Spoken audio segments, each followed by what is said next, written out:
चलिए बताइए, कल की क्लास में किसी को किसी प्रकार की दिक्कत हो तो सबको समझ आ गया? 17, 16, 15। ठीक है, आप तो आज ही ना।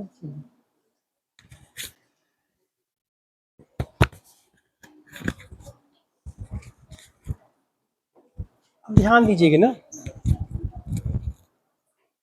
आज हम लोग देखते हैं समानता के अधिकार के तहत क्या देखेंगे, उपाधियों का, जिसमें बताया गया अनुच्छेद किसमें जी, 18 में। ठीक है, तो अनुच्छेद 18 या आर्टिकल 18 क्या कहता है? उपाधियों का अंध करना है। ठीक है, अब समझिएगा कि ब्रिटिश भारत के समय में एक टाइटल दिया जाता था, उपाधि कई प्रकार की, जैसे कि नाम सुनोगे, दीवान साहब, राय बहादुर और कई प्रकार के रहते थे, जो कहीं ना कहीं कुशलता के आधार पर नहीं दिया जाता था, बल्कि चाटुकारिता के आधार पर दिया जाता था।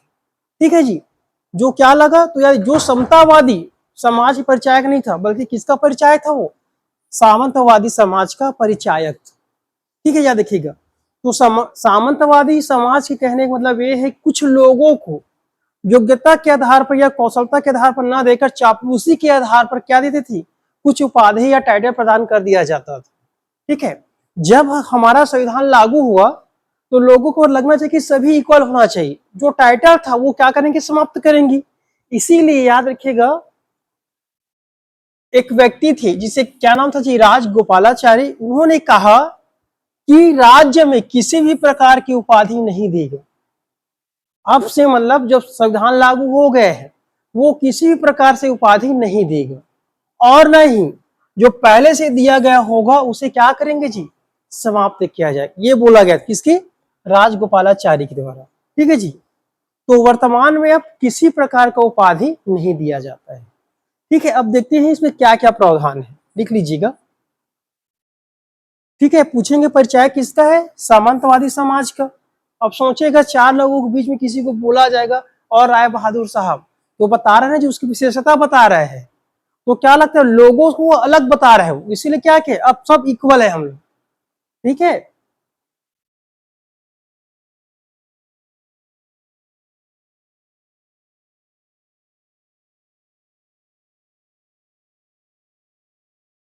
आगे बढ़े।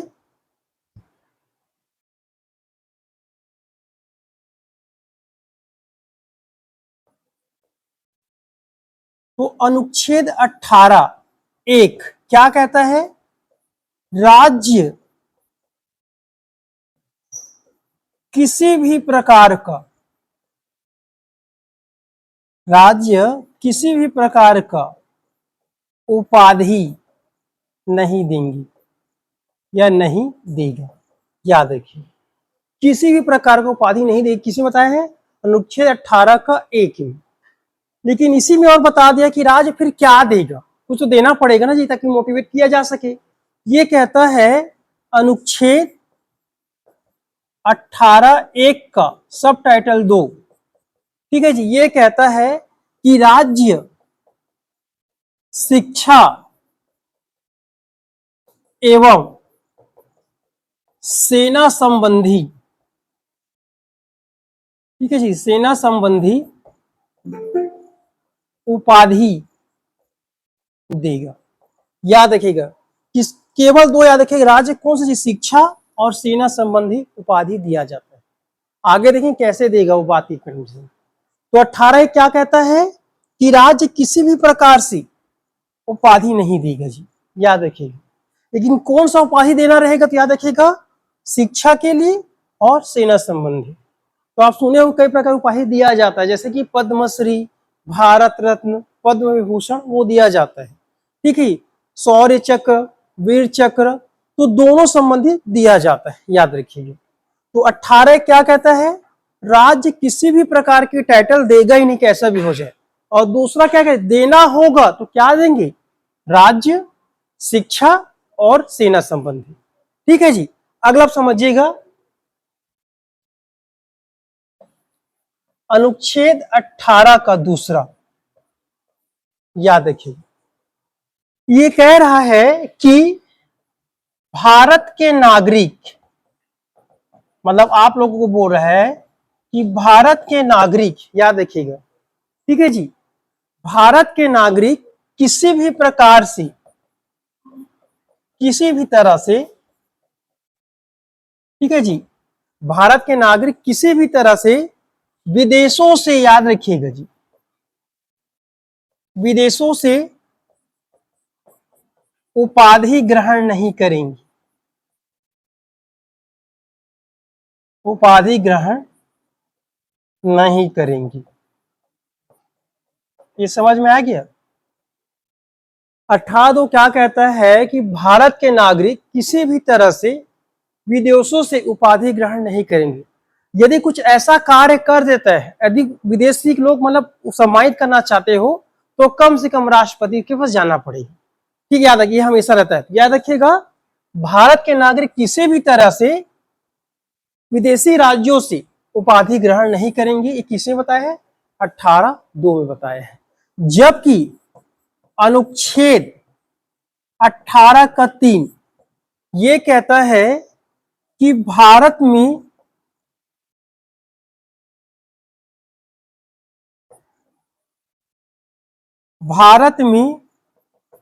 कोई व्यक्ति, याद रखिए, कोई व्यक्ति, याद रखिए जी, कोई व्यक्ति मतलब नागरिक भी हो सकता है और विदेशी भी हो सकता है। भारत में कोई भी व्यक्ति, ठीक है जी, जो सेवा, विश्वास एवं लाभ के पद पर है, क्या बोल रहा हूं, भारत में कोई भी व्यक्ति सेवा, किसी प्रकार सर्विस में है, या किसी विश्वास के पद में बैठा है, या लाभ के पद पे है, विदेशी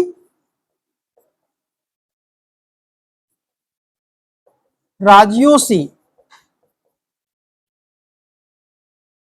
राष्ट्रपति के अनुमति बिना, ठीक है जी, उपाधि ग्रहण, याद रखिएगा, नहीं करेंगे। जैसे प्रधानमंत्री को कुछ टाइटल दिया जाता है, जाते होंगे तो पहले से प्रोसीजर अपना लिया जाता है, सूचना दिया जाता है कि मिलने वाला है, पहले से वो लोग अपना जो भी रहता है पहले से प्रोग्राम तय रहता है, याद रखिएगा। ठीक है, ऐसा नहीं होगा तुरंत दे दिया जाता होगा, पहले से प्रोग्राम फिक्स रहता है। ठीक है, तो क्या है, याद रखिएगा, राष्ट्रपति के अनुमति के बिना आप नहीं दे सकते। समझ में आ गया? तो याद रखिएगा कि क्या बोल रहे, भारत में कोई भी व्यक्ति, चाहे वो देशी हो चाहे वो विदेशी हो, जो किसमें आ गया, किसी कारणों से सेवा में आ गया, विश्वास पद में आ गया, ठीक है, या विदेशी व्यक्ति कोई से बड़ा सा कंपनी खोल दिया गया है, उसके वजह से उसको अवार्ड दिया जा रहा है, तो भी राष्ट्रपति से क्या लेना पड़ेगा, अनुमति लेना पड़ेगा। ये क्या बोल रहे, भारत में बोल रहा है। ये कौन सा बताते आपका 18(3) कहता है। ठीक है, जबकि 18(4) समझिएगा, 18(4) ये कहता है कि भारत में कोई भी व्यक्ति, क्या बोला जी, भारत में कोई भी व्यक्ति जो विश्वास के पद पर है, विश्वास के पद पर है, विश्वास के पद पर है, वह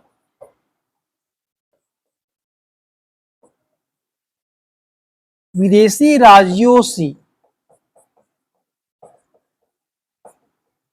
किसी भी प्रकार का, याद रखिएगा, उपलब्धि या भेंट स्वीकार नहीं करेंगी। देखिए, पहला वाला क्या बोला था, वो टाइटल की बात चल रहा था, जबकि यहाँ पे जी उपलब्धि मतलब बहुत चीज आता है, किसी प्रकार का पुरस्कार दे दीजिए, कुछ भी दे सकते हो, या गिफ्ट कह सकते हो, ठीक है, या किसी प्रकार का कुछ भी भेंट, मतलब पैसा भी हो सकता है, इन सब को आप ग्रहण नहीं कर सकते। साफ साफ मना कर दिया गया है। करना होगा किसके पास जाएगा आपको फाइल, राष्ट्रपति। हमेशा याद रखिएगा। तो ये 18/4 है जी। इतना डिटेल में नहीं पूछा जाता, बेसिक पूछा जाता है कि उपाधियों का कौन से अनुच्छेद में 18/4। लेकिन पीएससी घूस जिस वक्त अंदर में, तो पीएससी के लिए जानना जरूरी है, ये 4 भागों में बटा हुआ है।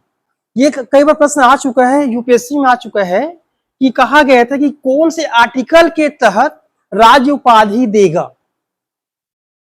तो हम जानते हैं कि उपाधियों का 18 है, तो आर्टिकल कहां जानेंगे, तो याद रखिएगा 18(1) का सब आर्टिकल 2 कहता है कि राज्य उपाधि देगा।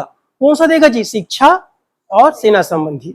इसी क्रम में याद रखिएगा 1954 में, याद रखिए 1954 में भारत सरकार द्वारा पुरस्कार की घोषणा किया गया। पुरस्कार दिए जाने की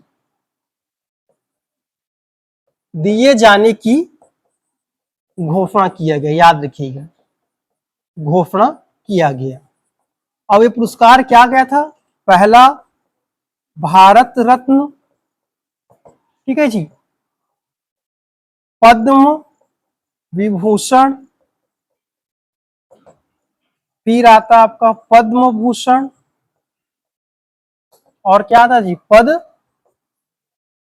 पद्मश्री, ये दिया जाता है। इसके अतिरिक्त सेना वालों को दिया जाता है, जैसे कि परम चक्र, ठीक है जी, शौर्य चक्र, इस प्रकार की उपाधि देना प्रारंभ किया गया। ठीक 1954 की घटना है। और याद रखिए इनको छोड़कर किसी भी प्रकार की उपाधि सरकार नहीं देगी। मुद्दा ये आया, अच्छा चल ही रहा था, अचानक 1900, अगर लिखिए पहले यहां तक,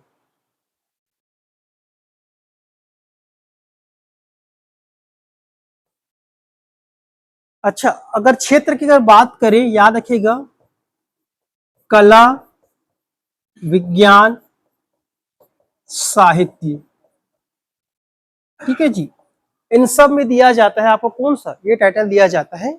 और ये वाला आपको पता होगा, सेना संबंधित है, तो याद रखिए।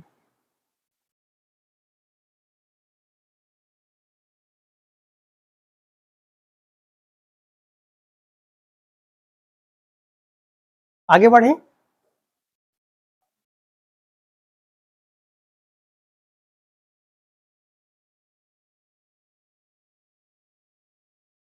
आगे बढ़े जी। देखिएगा,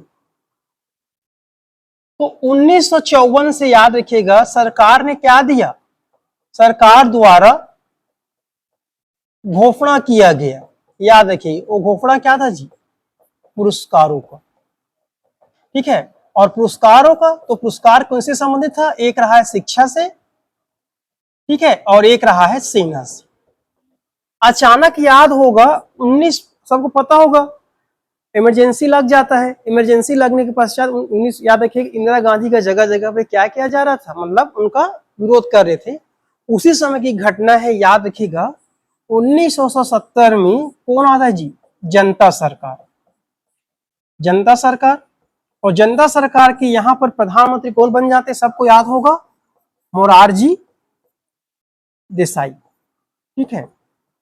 अब चुनाव तो होना था, इन्होंने सबसे बड़ा सत्ता माने के लिए बोला कि ये सरकार क्या करे जी, समाज को भेद दे रहा है, टाइटल दे रहा है, चैलेंज किया। क्योंकि जो टाइटल दिया जा रहा है वो पुरस्कार ना मान, उन्होंने क्या है उपाधि माना। और क्या किया, तो उन्होंने कहा जब हम सत्ता में आएंगी तो हम लोग क्या करेंगे, इस उपाधि को बंद कर देंगे। परिणाम स्वरूप क्या होता है, 1970 में पुरस्कार देने की प्रथा बंद। याद रखिए ये बंद कब होगा, 1970 में, क्योंकि जनता सरकार ने बोला कि असली समतावादी समाज हम लोग हैं, ये कांग्रेस वाले नहीं है। क्योंकि समाज इस प्रकार से क्या करे, उन्होंने पुरस्कार नहीं बोला, उपाधि देकर समाज के दो वर्गों में बांट रहा है। ऐसे चक्कर में क्या है, 1970 में पुरस्कार बंद कर दिया जाता है। और अचानक कुछ वर्षों के पश्चात इनकी भी पार्टी चली जाती है, क्योंकि इसके ही अंदर एक व्यक्ति थे चौधरी चरण सिंह। आपसी मतभेद हो जाने की वजह से ये अपना समर्थन नहीं जुटा पाते हैं और 1977 के मतलब 1989 के 80 आसपास क्या होता है, इनकी सरकार गिर जाती है और पुनः याद रखिएगा 1980 में फिर से कांग्रेस की सरकार आती है। तो 1980 में याद रखिएगा इंदिरा गांधी के द्वारा पुनः क्या क्या है जी, प्रारंभ, ये प्रश्न पूछा जाता है। तो पहले बार बंद कब हुआ है, 1977 में, और पुनः प्रारंभ कब हुआ, 1980 में। फिर किसी व्यक्ति ने क्या किया, इसे कोर्ट में चैलेंज कर दिया गया। अब मोस्ट पे देखें कोर्ट में क्या होता है, ठीक है, याद रखिएगा। इस मुद्दा को लेकर कहां चले जाते हैं, सुप्रीम कोर्ट लेके चले जाते हैं, और 1996 में सुप्रीम कोर्ट का क्या है, वर्डिंग आया। तो देखते हैं उन्होंने क्या बोला। तो याद रखिएगा 1996 में सुप्रीम कोर्ट के द्वारा या उच्चतम न्यायालय के द्वारा, ठीक है जी, पुरस्कारों के वितरण को क्या बता दिया, वैध बताया। क्या बताया, वैध बताया। और बताया कि जो पद्म विभूषण है यह भारत न है, यह उपाधि ना होकर क्या होगा जी, ये पुरस्कार है। उपाधि ना होकर पुरस्कार है। ये किसने बताया, सुप्रीम कोर्ट ने। और साथ में ही 3 कंडीशन अप्लाई कर दिए, याद रहिए।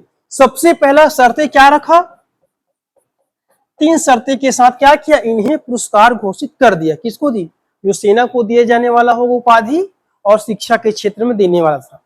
क्योंकि इन्होंने ये बताया कि जो उपाधि है लोगों को प्रेरणा मिलता है ताकि समाज में अच्छे कार्य किया जा सके, ठीक है, याद रखिएगा। ये जरूरी है देने की, उनका तर्क आया। तो शर्तें पहला ये रखा, याद रखिएगा जी। अब इसे क्या बोले, पुरस्कार के आवंटन में क्या होना चाहिए, पारदर्शिता। समझ में आ गया, पुरस्कार के आवंटन में क्या होना चाहिए, पारदर्शिता। दूसरा, पुरस्कार को नाम के पहले एवं बाद में, ठीक है जी, उपाधि के रूप में आप इस्तेमाल नहीं करोगे, ये एवं बाद में,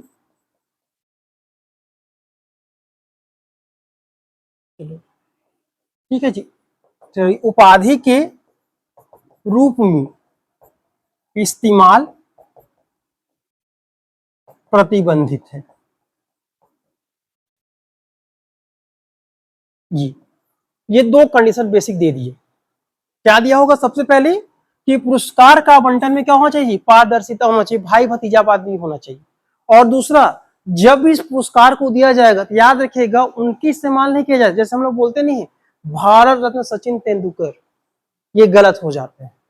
हालांकि अब कोई व्यक्ति जाता है तो संबोधित करते हैं, वो अलग चीज है, लेकिन पर्सनल जगह पे आप नहीं कर सकते अगर, ठीक है जी। ये क्या बोला गया है, दूसरा, उसके पश्चात से अभी तक दिया जा रहा है, याद रखिए, ठीक है जी।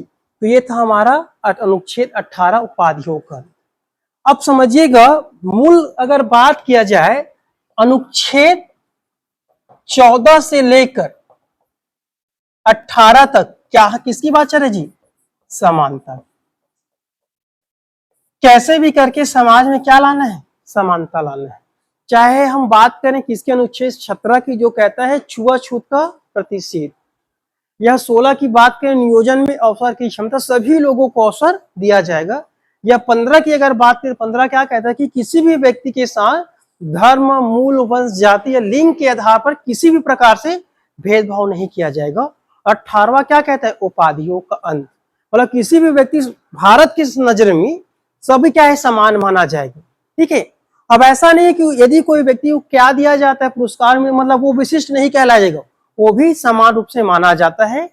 यह है क्या, समानता बताता है, ठीक है। अब अगला देखते हैं, आने वाला है जिसे हम कहते हैं, याद रखिएगा, राइट टू फ्रीडम, स्वतंत्रता का अधिकार, मोस्ट एमपी, स्वतंत्रता का अधिकार, ठीक है जी। अगला आने वाले हैं, तो पहला मौलिक अधिकार हो गया, समानता का अधिकार, राइट टू इक्वालिटी, 14 से लेकर कहां तक गए जी, 18 तक गए हम लोग। अब कहां जाने वाले हैं, स्वतंत्रता का अधिकार। तो याद रखिएगा ये दूसरा अधिकार है, जो हम लोग पढ़ेंगे अनुच्छेद 19 से लेकर कहां तक 22 तक। ठीक है, अनुच्छेद 19 से लेकर 22 तक किसे बताया है? स्वतंत्रता का अधिकार के बारे में बताया है। तो सबसे पहले समझिए कि स्वतंत्रता है क्या। स्वतंत्रता, ठीक है जी, क्या है ये भी पता होना चाहिए कि स्वतंत्रता क्या है। तो बताना चाहेंगे? बताइए जी। सब जानते हैं फ्रीडम, बताइए, बताओ स्वतंत्रता क्या है। झंडा फहराइए कुछ तो होगा जी। हाँ, और हाँ, और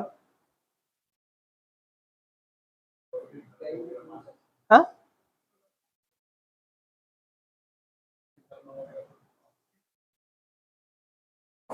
बोलो ना। चलो सही, ठीक है। मूलतः क्या चीज है? मूलतः अगर बात करूं, स्वतंत्रता का मतलब होता है बंधन रहित, वही स्वतंत्रता है। क्या होना चाहिए? बंधन रहित, बंधन रहित। याद रखिए, बंधन रहित जीना ही क्या है? स्वतंत्रता है। समझ में आ गया? जैसे यदि हमको जेल में डाल दिया जाएगा तो किस में आ गए? बंधन में आ गए। तो कहां से जीना हुआ? कहां से हमारा अभिव्यक्ति का अधिकार चला गया? गया कि नहीं गया? तो क्या है? बंधन रहित जीना ही क्या है? स्वतंत्रता है।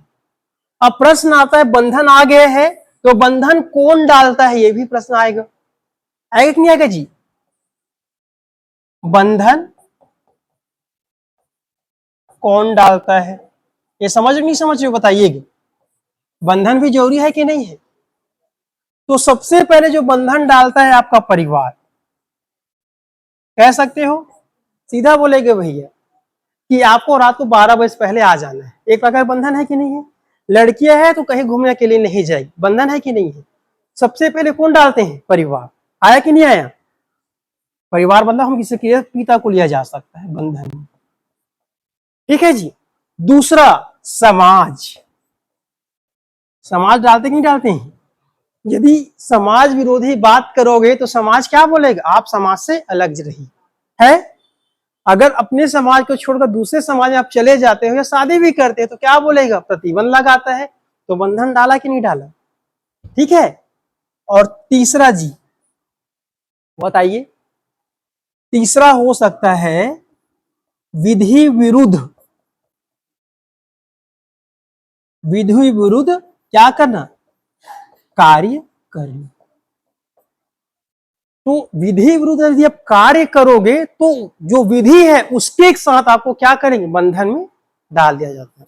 मतलब बेसिक बता रहा हूं, बंधन बहुत साधन है। तो सबसे पहले परिवार डालता है, परिवार के बाद समाज आ जाता है। ठीक है, इसीलिए याद रखिएगा, हम दूसरे समाज को अपनाने के लिए सोचते हैं बहुत, थोड़ा सा मन में थोड़ा सा विचार आ जाता है। अब ये मत बोलो सर अधिकार दिया गया, तो अधिकार है भाई, लेकिन समाज भी होता है। ठीक है। तीसरा क्या होता है? विधि विरुद्ध। चोरी कर लीजिएगा, कहां जाओगे आप? जेल जाओगे, है कि नहीं है? तो ये हमें बंधन डालता है। तो हम क्या कह सकते हैं? जब कह सकते हैं, एक प्रकार से कैद में रखना हुआ कि नहीं? वो बंधन। अब ये है, तो इसका स्वतंत्रता का शाब्दिक अर्थ ये हो गया, याद रखिएगा, बंधन से मुक्त। बंधन से, ठीक है जी, याद रखिएगा, बंधन से मुक्त। किंतु विधि से क्या हो जाएगा जी? विधि द्वारा क्या हो जाएगा? संरक्षित। ये समझ में आया? आपको स्वतंत्रता दिया गया है, लेकिन किसके अधीन रहते हुए दिया गया है? विधि के अधीन। वही क्या कहलाता है? स्वतंत्रता। ठीक है। हम सभी झंडा फहराने की हमें आजादी है, फहरा सकते हैं, लेकिन विधि बोलता है कि आप झंडे को मतलब गंदे तरीके से नहीं फहरा सकती, कटा फटा तो आप नहीं फहरा सकते। उनका भी एक विधि, उनके हिसाब से वो करना पड़ेगा। ठीक है, शाम से पहले आपको निकालना पड़ेगा, है कि नहीं है? तो कहीं न कहीं विधि द्वारा क्या होता है जी? हमें संरक्षित किया जाता है, वही हमारा क्या है? स्वतंत्रता है। समझ आ गया? तो हमेशा याद रखिए बंधन से मुक्त होना बहुत जरूरी है। अब कोई व्यक्ति बंधन से मुक्त होगा नहीं तो विकास कैसे होगा, ठीक है। इसीलिए भारतीय संविधान की अगर बात करूं, ठीक है, याद रखिएगा, तो अनुच्छेद 19 को जो कहता है स्वतंत्रता का अधिकार,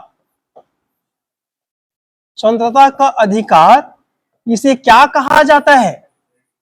भारतीय संविधान की रीढ़ की हड्डी, रीढ़ की हड्डी। ठीक है जी, समझ में आया? क्योंकि अब इस भाग को आप निकाल दोगे, याद रखिएगा क्या हो जाएगा, हमारा देश लोकतंत्र नहीं रह सकता। तो लोकतंत्र का आधार ही क्या है हमारा? 19 है।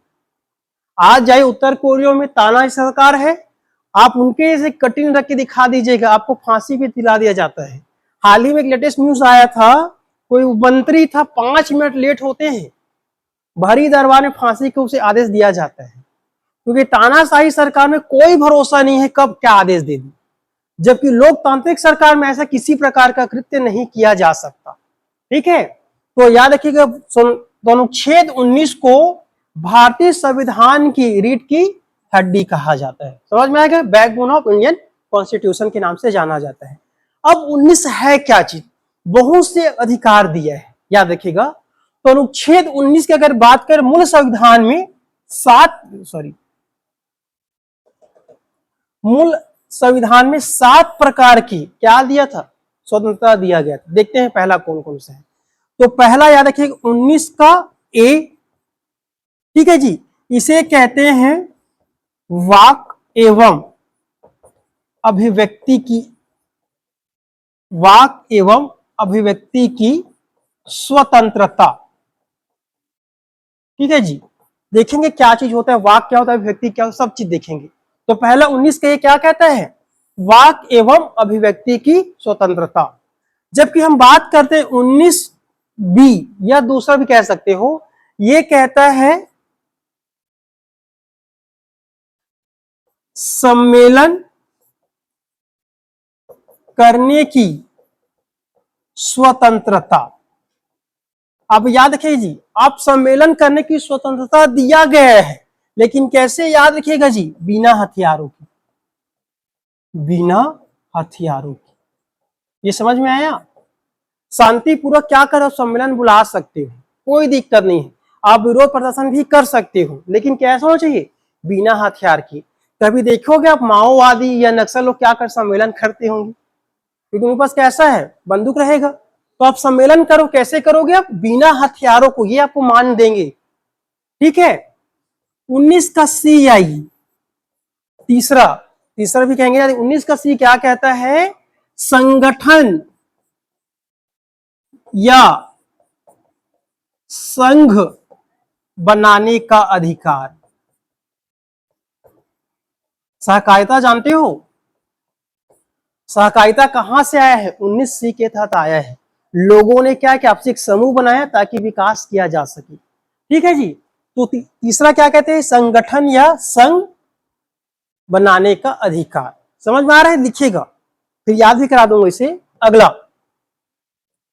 19 का 4, ठीक है जी, या 4 मत लिखिए, इसे डी बोल दिया, क्योंकि 19 का डी, ये क्या कहता है? याद रखिएगा, भारत में अबाध रूप से, अबाध रूप से, अबाध रूप कहने का मतलब है बंधन, ठीक है जी, बंधन रहित, ठीक है, सर्वत्र, सर्वत्र घूमने की आजादी। अब इसका मतलब ये नहीं है कि कहीं भी आप घूमने चले जाओ, कुछ सीमा है, उसको छोड़कर आप घूम सकते हो। ये क्यों लाए, इसके भी देखेंगे हम लोग, ताकि क्षेत्रीय जो क्षेत्रीयतावाद है उनको कम करने की लाए गए। ठीक है, तो क्या कह रहे हैं? 4, भारत में अबाध रूप से बंधन रहित घूमने का अधिकार। इसीलिए हम कहाँ जाते हैं जी? जम्मू कश्मीर, जहां जाना है, या आप कहाँ केरल जा सकते हो, लेकिन इसका मतलब ये नहीं कि आप एलओसी घूमने चले जाओ। ठीक है, वो आपको क्या करेगी? प्रतिबंधित है वो। अगला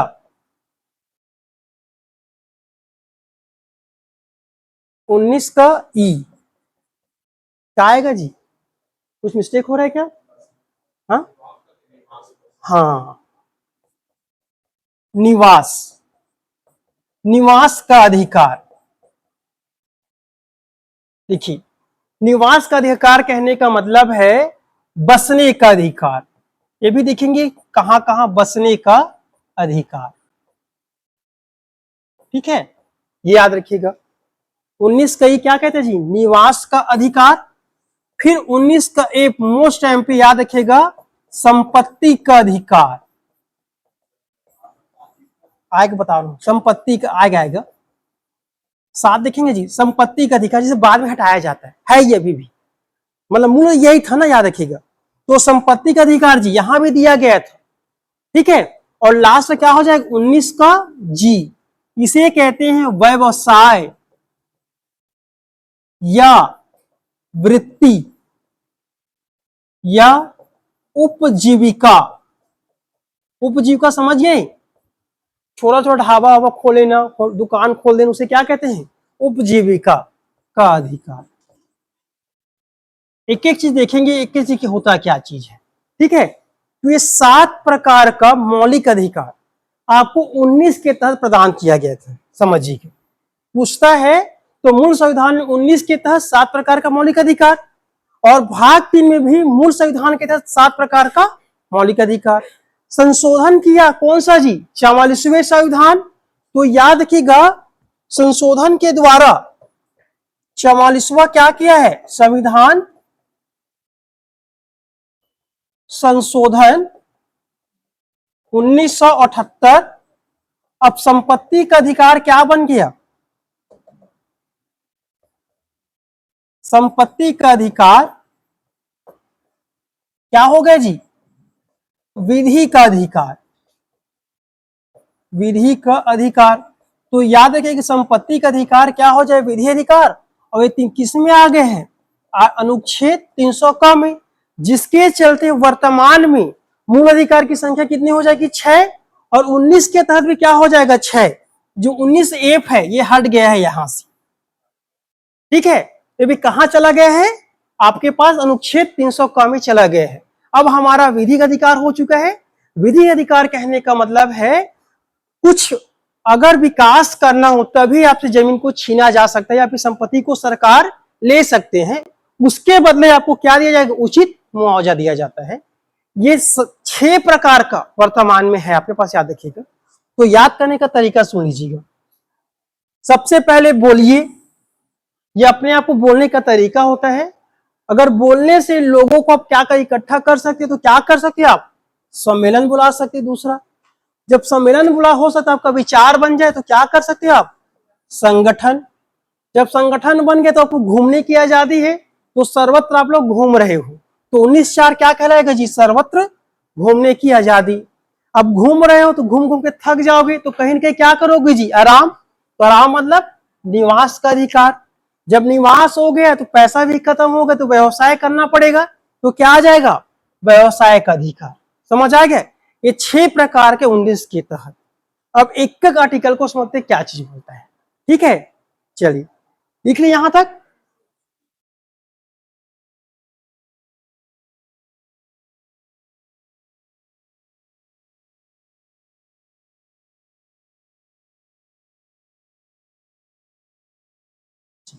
आगे देखते हैं, पहला बताता हूं 19(1).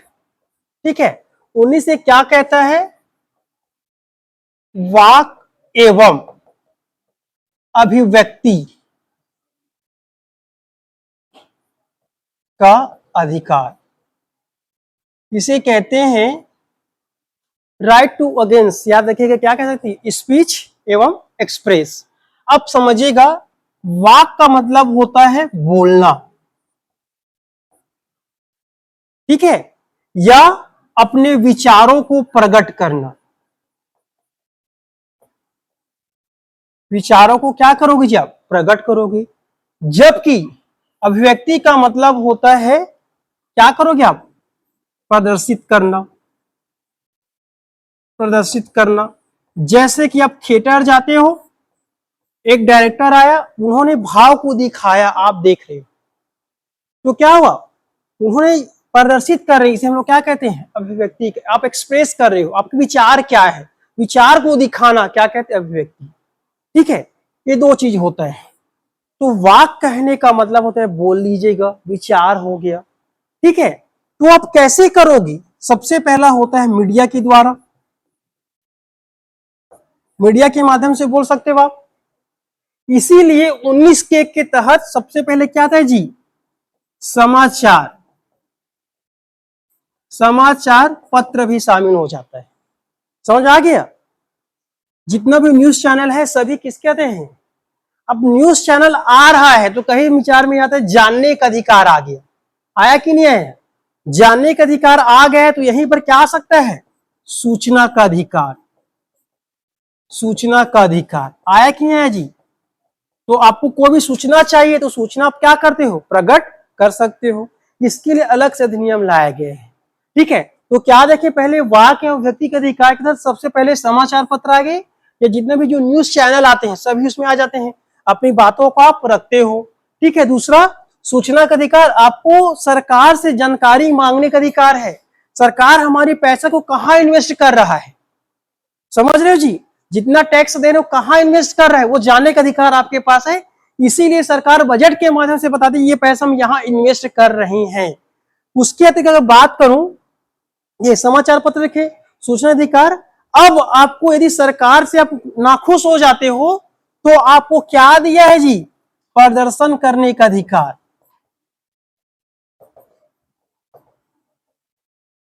प्रदर्शन करने का अधिकार करते हो आप। प्रदर्शन करने का अधिकार के अधीन आता है आपके पास जुलूस और हड़ताल, समझिएगा। तो अब देखिएगा क्या है प्रदर्शन, मतलब कहने का मतलब है आप जुलूस निकाल सकते हो, ठीक है, या आप क्या कर सकते हो, हड़ताल।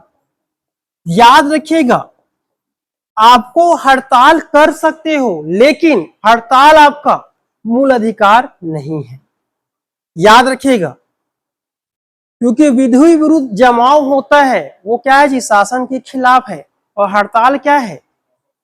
हाल ही में एग्जाम्पल बताता हूं आपको, बलौदा बाजार हिंसा, सरकार ने परमिशन दिया क्योंकि उसका क्या बनता है जी, 19(1) के तहत प्रदर्शन करने का अधिकार था, क्योंकि वहां के जो संप्रदाय को द्वारा डिमांड किया गया था, उनके जो भी रजत खाम रहा उनको क्या किया, तोड़ा गया है। तो प्रदर्शन कर रहे थे, उनका डिमांड था कि उचित कार्रवाई किया जाए, वो किया था, सरकार ने परमिशन भी दिया, ठीक है, लेकिन उसको पता नहीं था कितना बड़ा कार्य हो जाएगा, हिंसा घटा, और जैसे हिंसा हुआ कौन हो गई जी, सरकार। सब जो भी नुकसान अलग मैटर है, लेकिन सबको कहां जाना पड़ा, जेल जाना पड़ा। तो क्या कहता है ये, आपको अधिकार दिया है, लेकिन इसका मतलब नहीं कि आप हड़ताल कर पाओ। यदि हड़ताल को हम मूल अधिकार बना दें तो हो सकता है किसी रोड का आप क्या कर दो, जमाव कर दो, तो व्यक्ति को जीने का अधिकार भी दिया गया है। देखते हैं आगे एग्जाम्पल में, समझिएगा। ये परिसर था जहां पे आप क्या कर रहे हो, आप हड़ताल कर रहे हो, शांतिपूर्वक करना पड़ेगा। अब करते करते यहीं से हमारे क्या गए जी, एक रोड गया है, और यही हमारा क्या आगे चलकर हमें क्या मिलेगा, एक प्रकार से हमारा हॉस्पिटल है, ठीक है। अब यदि किसी व्यक्ति को जाना है, यही तो जाएगा हॉस्पिटल, जबकि यहाँ पर जो हड़ताल चल रहे थे, जैसा भी हो गए कुछ कारणों से क्या आ गए जी, इस रोड का क्या कर दिए, जमाव कर दिया। तो व्यक्ति वहां जाना था, तो समय में ना जाने की वजह से उसकी क्या हो गई, मृत्यु हो गई। तो कहीं उस व्यक्ति का, जैसे एक का क्या हो गया, जो अनुच्छेद 21 था जिसे क्या कहते हैं, जीवन जीने का अधिकार, वो तो उल्लंघन हो गया ना। और हम जानते हैं ऐसा कोई भी नियम या ऐसा कोई भी विधि जो हमारे मूल अधिकारों का हनन हो जाए, क्या होता है, स्वतः से। इसीलिए हड़ताल, याद रखेगा, मूल अधिकार नहीं है, मूल अधिकार नहीं है। समझ में आया क्यों नहीं है जी। और इसीलिए आपको, आप हड़ताल करते हो, आपको एक जगह दिया जाता है ताकि आप वहां पे रखो, ताकि किसी को किसी प्रकार से यातायात संबंधी समस्या नहीं होनी चाहिए, ये दिया जाता है, ठीक है। तो याद रखेगा, मूल अधिकार हड़ताल नहीं है, बल्कि कैसा है, राजनीतिक अधिकार है। समझ में आ गया जी। पूछा जाता है तो कौन सा आ जाएगा, राजनीतिक अधिकार है। क्यों, यदि हमारे नेता ऐसे कार्य करते हैं या शासन प्रशासन ऐसे कार्य करते हैं, उनके खिलाफ हम क्या कर सकते हैं, प्रदर्शन कर सकते हैं। जैसे हाल ही में देखोगे आप, जो बीएड वाले थे उनको निकाला गया, कितने लंबे से उन लोग क्या कर रहे थे, प्रदर्शन कर रहे थे, कहीं मतलब उसका तरीका कुछ भी हो सकता है, किया कि नहीं किया जी, लेकिन उन्होंने ऐसा कुछ ऐसा कार्य थोड़ी किया है जिनसे रोड का जाम कर दिए हो। ऐसा होता सरकार तुरंत उसका आंदोलन को क्या स्थगित करा सकते थे। ठीक है, तो हमेशा हड़ताल कैसे होना चाहिए, याद रखिएगा, हमेशा शांतिपूर्वक, हमेशा क्या होना चाहिए जी, शांतिपूर्वक। और इसी चीज को गांधी जी समझते थे। अगर समझिए गांधी जी के बारे में, जो अहिंसा क्या था, वो अपनी पूरा बातों को धरना के माध्यम से दे देते थे, याद रखिएगा जी। वो जानते थे यदि हम ऐसे अहिंसक गतिविधि में चले जाएंगे तो अंग्रेज है वो कैसे भी समाप्त कर सकते थे। इसीलिए गांधी जी क्या किए, हड़ताल को अपना क्या माना है, प्रमुख अस्त्र बनाया था, याद रखिएगा। लेकिन कैसा किया उन्होंने जी, शांतिपूर्वक। समझ में आ गया। अब समझिएगा,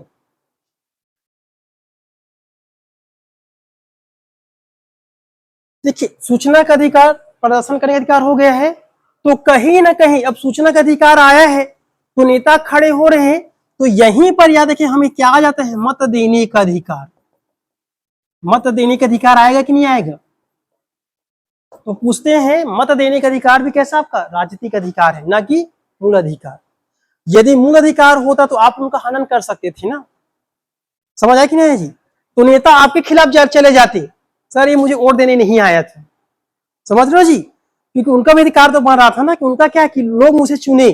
तो कैसा ये मत देने का अधिकार राजनीतिक अधिकार है, और इसके तहत आप अपने अपने नेता को आप जानते हैं उनका आचरण कैसा है, इसीलिए सरकार चुनाव होते से उसे नामांकन पत्र भराया जाता है, और जिसमें उसे पूरा ब्यौरा देना पड़ता है, कितनी संपत्ति कितनी पत्नी है, सबका ब्यौरा देना पड़ता है, यहां तक कि कितने उस पर आपराधिक केस चल रहा है, क्योंकि ये क्या कर रही, मत देने का अधिकार है।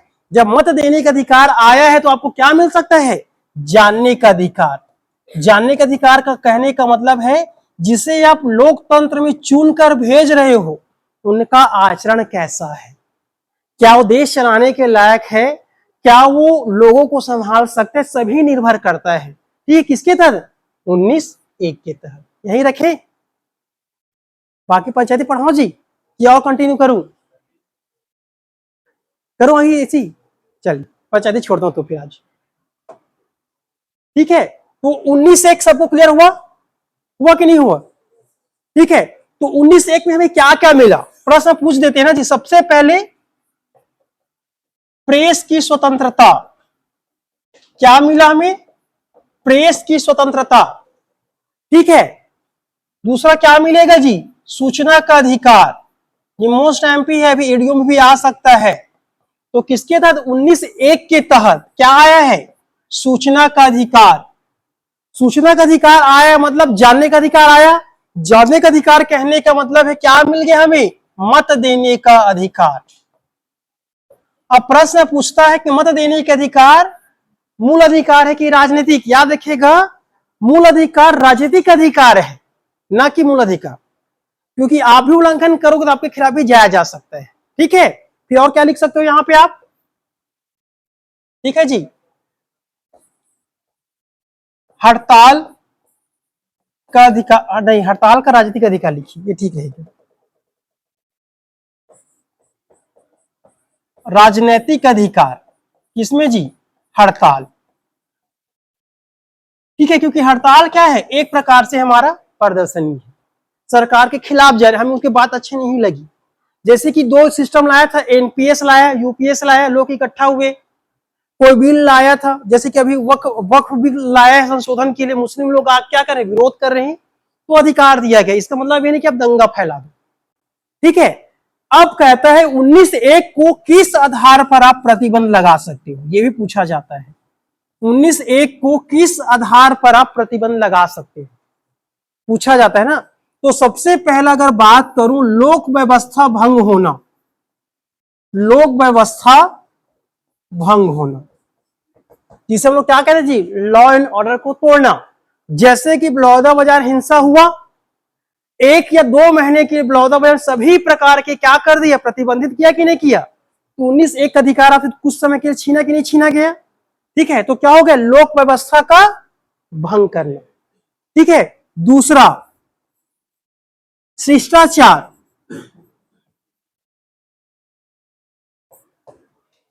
मनमानी तरीके से किसी के बारे में कुछ भी आप छाप रहे हो। ठीक है, नैतिक जिसे कहते हैं नैतिक दायित्व, नैतिक दायित्व। ठीक है जी, आप किसी भी व्यक्ति के पर्सनल चीजों को आप नहीं छाप सकते। ठीक है, तो शिष्टाचार के आधार पर क्या किया जा सकता है, प्रतिबंध लगाया जा सकता है। समझ आ गया। तीसरा, मानहानि। राहुल गांधी एग्जाम्पल, कितने बार उसके ऊपर लगा है, कुछ भी बोल रहे हैं, याद रखिएगा जी। ठीक है, तो मानहानि के आधार पर भी लगाया जा सकता है। ठीक है,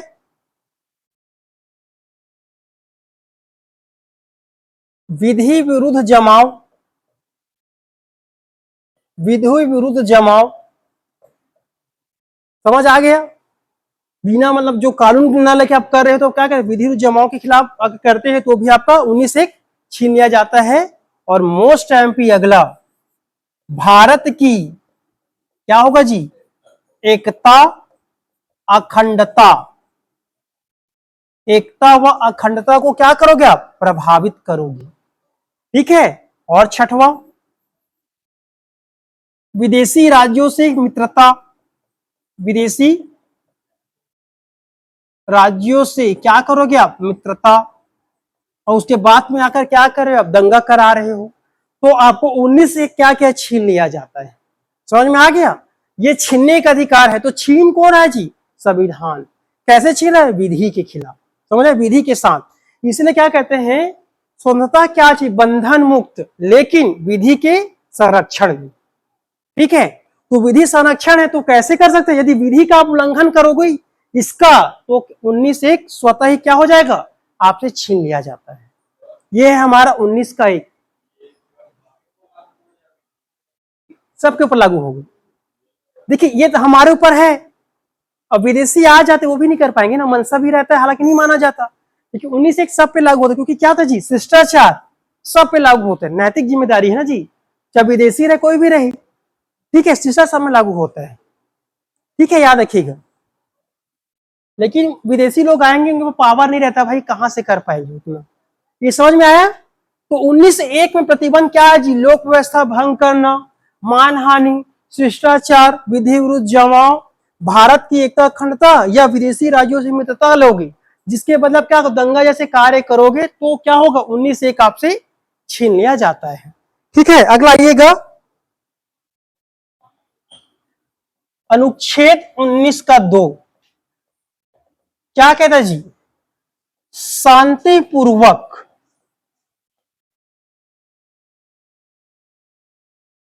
सम्मेलन का अधिकार। शांतिपूर्वक सम्मेलन का अधिकार। तो शांतिपूर्वक सम्मेलन का अधिकार कहने का मतलब है बिना हथियारों का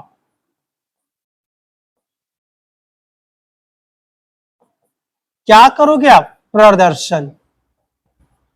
इसे क्या कहा जाता है, शांतिपूर्वक सम्मेलन। ठीक है, याद रखिएगा। यदि आप हथियारों के साथ किसी भी प्रकार का आप जुलूस निकालो या आप रैली निकालो या कि हड़ताल भी करो, तो सरकार आपको 2 मिनट में आपको दबा देंगी। इनका भी प्रतिबंध लगने आधार हो जाएगा, लोक व्यवस्था, शिष्टाचार, एकता अखंडता। ठीक है, बेसिक याद रखिएगा। तो सम्मेलन याद रखिएगा। अब क्यों करेंगे हम, सरकार के खिलाफ, सरकार के खिलाफ किया जाता है। ये समझ आया कि नहीं आया। यह मांगों के लिए, मांगों के लिए। ठीक है जी, नीतियों के विरुद्ध, नीतियों के विरुद्ध। अभी आप फैसला देखोगे, आप हसदेव जंगल को क्या किया गया था, काटा गया था। भारी मात्रा में लोग क्या के थे, विरोध कर रहे थे। ये कैसा विरोध था, शांतिपूर्वक। समझ आ गया। तो इस आधार पर हम क्या कर सकते हैं, सम्मेलन कर सकते हैं। ठीक है जी। अभी नया मुद्दा आया है, युक्तिकरण लाया गया है, युक्ति युक्तकरण लाया गया है। ठीक है, जिसमें 2.5 या कितने शिक्षक सरकार के खिलाफ जाने वाले हैं। कल की, आज 28 है क्या, आज की बात है। ठीक है, तो कहां से मिला है, शांतिपूर्वक कर लीजिएगा, क्योंकि सरकार चला रहे, सरकार का दायित्व भी होता है कि ऐसे ना कार्य करे जो लोगों को क्या हो जाए, जनता को अहित हो जाए। ठीक है, तो 19/2 हुआ। ठीक है जी, बंधन वही रहेगा, याद रखिए, जो पहले हम पढ़े थे। अब आइए 19/3।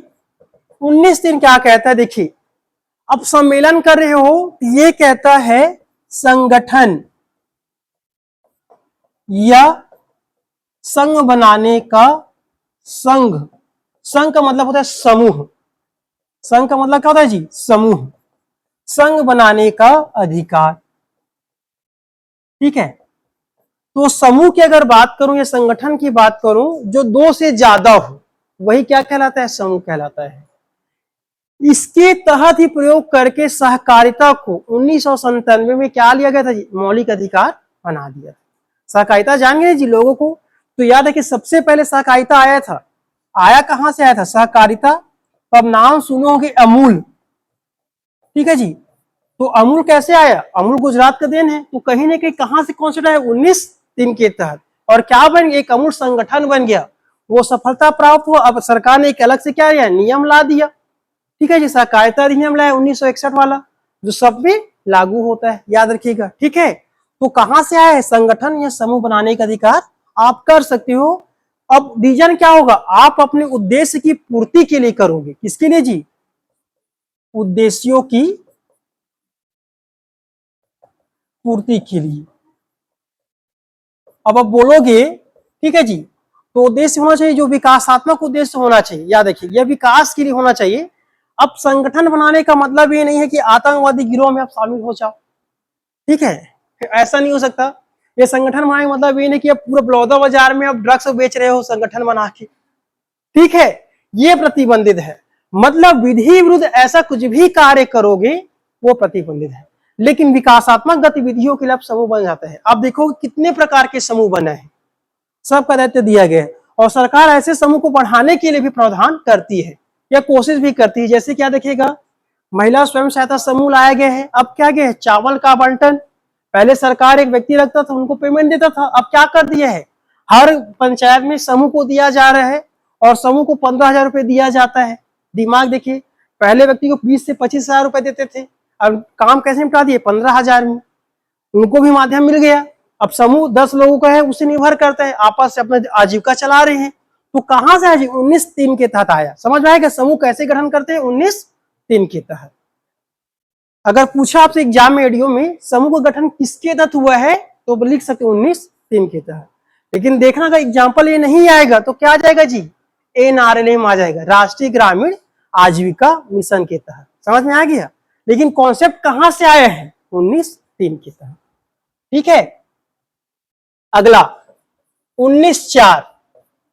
अब 1904 क्या कहता है, अबाध रूप से, मतलब बिना रोक टोक, अबाध रूप से घूमने का अधिकार, घूमने का अधिकार। समझ में आएगा जी। अब ये कॉन्सेप्ट क्यों जोड़ा, अबाध को कहने मतलब बिना रोक टोक। अब हमारे यहां सबसे बड़ा प्रॉब्लम था क्षेत्रीय विषमता। क्षेत्रीय विषमता समझ गए, मतलब एक क्षेत्र को ज्यादा प्रमुख देना। जैसे अभी भी देखिए उत्तर भारत दक्षिण भारत विचार मेल नहीं खाता, तो विचार कब मेल खाएगा, आप एक दूसरे को आना जाना कराइए, नहीं है जी। जैसे मुझे बलौदाबाजार अच्छा लगता है, तो मैं बलौदाबाजार जानता हूं, हो सकता है कि बलौदाबाजार से मैं बाहर तब तो जानूंगा वो लोग कैसे होते हैं। इसीलिए क्या आया, आबाद रूप से घूमने का अधिकार, ताकि क्षेत्रीय विषमता का प्रभाव कम हो, प्रभाव कम हो, लोग एक दूसरे को जानेंगे, तभी तो भाईचारा आएगा जी, बंधुत्व की भावना का विकास होगा। ठीक है, तो ये कॉन्सेप्ट लाया गया है। अब इसका मतलब ये नहीं, याद रखेगा, प्रतिबंधित जगहों को छोड़कर, प्रतिबंधित स्थानों को छोड़कर, प्रतिबंधित स्थानों को छोड़कर। अब आप समझिएगा, जैसे कि सीमा हो गया, ठीक है जी, किसी प्रकार का चिड़ियाघर हो गया, जहां पर आपको प्रतिबंधित कर दिया गया है, या राष्ट्रीय उद्यान है, घूमने के लिए है, लेकिन कई ऐसा रहता है जो प्रतिबंधित हो गए, राष्ट्रीय उद्यान हो गया, ठीक है, यहां जा सकते हो। या अनुसंधान क्षेत्र हो गया, हमारा कौन सा जी, इसरो का जो प्रक्षेपण केंद्र है, प्रक्षेपण केंद्र, समझ रहे हैं, प्रक्षेपण के कहने का मतलब है जहां से सैटेलाइट का लॉन्चिंग किया जाता है। ठीक है, सैटेलाइट का क्या किया जाता है, लॉन्चिंग किया जाता है, वहां पे आप जाके नहीं घूम के आ सकते भी, हो सकता है अभी घूमने जा रहे हो आप डाटा को लीक कर दो तब, इससे क्या होगा, हमारा विदेशी प्रभाव ज्यादा, मतलब क्या हो सकता है, विदेशी प्रभाव में आ सकते हैं। तो ऐसा जगह पर जाने प्रतिबंधित है। घूमने का आजादी मतलब किसी घर में जाकर घूम के आ रहे हो आप, ये भी गलत है ना जी। तो ये क्या है, निजता का अधिकार उल्लंघन नहीं होना चाहिए।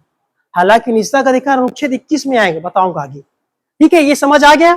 19(4) आगे बढ़ रहा हूं ना जी। 19(5) अब समझिएगा, निवास का अधिकार, दोनों लगभग एक ही है, याद रखिएगा। निवास का अधिकार प्रतिबंधित क्षेत्र को छोड़कर, प्रतिबंधित क्षेत्र को छोड़कर, देखिए भारत का संविधान कहता है यदि आप सर्वाइव कर सकते हो, हिमालय की चोटी में जाकर आप घर बना सकते, ठीक है, कोई मनाही नहीं है, लेकिन आप एलओसी में घर नहीं बना सकते। समझ आ गया? किसी का जो पर्सनल क्षेत्र है या पर्सनल संपत्ति, उसमें जाके आप नहीं बना सकते। मतलब याद रखें, निवास का अधिकार है, विधि के अनुकूल ही बनाओगे आप, विधि के अनुकूल।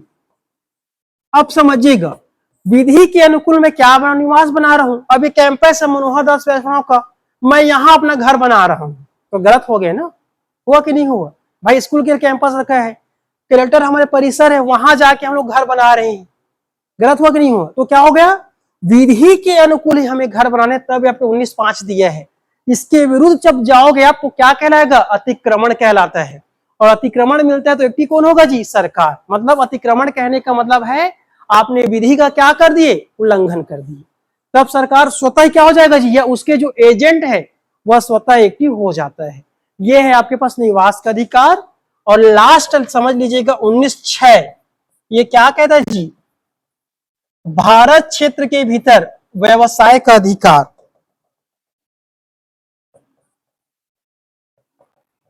व्यवसाय जिसे हम लोग वृत्ति के नाम से जानते हैं, ठीक है जी। व्यवसाय कहने का मतलब है आजीविका का अधिकार। आपके पास सक्षम हो, आप कैसे भी करके आप क्या कर सकते हो जी, बिजनेस कर सकते हो, सिवाय उन उद्योगों का या उन व्यवसायों को जो सरकार ने प्रतिबंधित करके रखा है। ठीक है, आप किसी प्रकार की खेती कर सकते हो, इसका मतलब ये नहीं कि आप चरस उगा रहे हो या अफीम उगा रहे हो। ठीक है जी, याद रखिएगा। तो कहने का मतलब है, अब जैसे कि कई प्रकार उद्योग होता है, जैसे कि फटाके बनाना, तो फटाके बनाने के अनिवार्य लाइसेंस लगता है, वैसे ही नहीं कर सकती। मतलब आपको जीवन जीना है, उस प्रकार की आजीविका आप कर सकते हो, उसके लिए बकायदा आपको लाइसेंस लेना पड़ेगा। बिना लाइसेंस के आप किसी प्रकार की वित्तीय या आजीविका का आप संवर्धन नहीं कर सकते। ये किसके तहत दिया जाता है, 19(6) के तहत। अब 19(6) के तहत नीति के विरुद्ध चले जाते हो, कुछ भी कार्य करते हो, ठीक है, तो क्या हो जाएगा जी, आपने उल्लंघन किए हो, वो अधिकार आपसे छीन लिया जाता है। तो आप कहीं देखे होगे कि कोई पर्सनल व्यक्ति, याद रखिएगा, जैसे कि दारू भट्टी हो गया, समझिएगा, पहले लोगों के पास था, ठीक है, अब प्रतिबंध कर दिए गए हैं, लेकिन बड़े बड़े शहरों में जाओगे तो आपको बार मिल जाता है। तो सरकार क्या देता जी, लाइसेंस देता है। लेकिन वही गांव में जाओ तो क्या मिलेगा, मुंहा मिलता है। तो सर पुलिस क्या मारता है, छापा मार जाता है, क्योंकि आपने उसके लिए क्या लाइसेंस नहीं लिए। समझ में आ गया? तो लाइसेंस के माध्यम से आपको व्यवसाय करने का अधिकार दिया जाता है, याद रखिए। ये था हमारा 19 जो कहता है स्वतंत्रता का अधिकार। थोड़ा सा और कल इसके बारे में बताऊंगा मैं, ठीक है जी। सबको समझ आ रहा है कि बोरिंग लग रहा है क्लास? बताओ।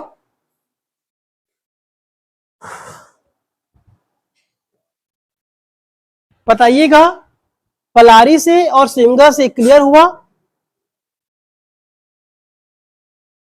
हाँ, पलारी वाले हाथ उठा दीजिएगा, क्लियर होगा तो। पलारी वाले हाथ उठाइएगा, क्लियर होगा तो। जी जी, क्या किसी को कुछ भी डाउट होगा तो पूछ लीजिएगा जी। हाँ जी, बोलिए।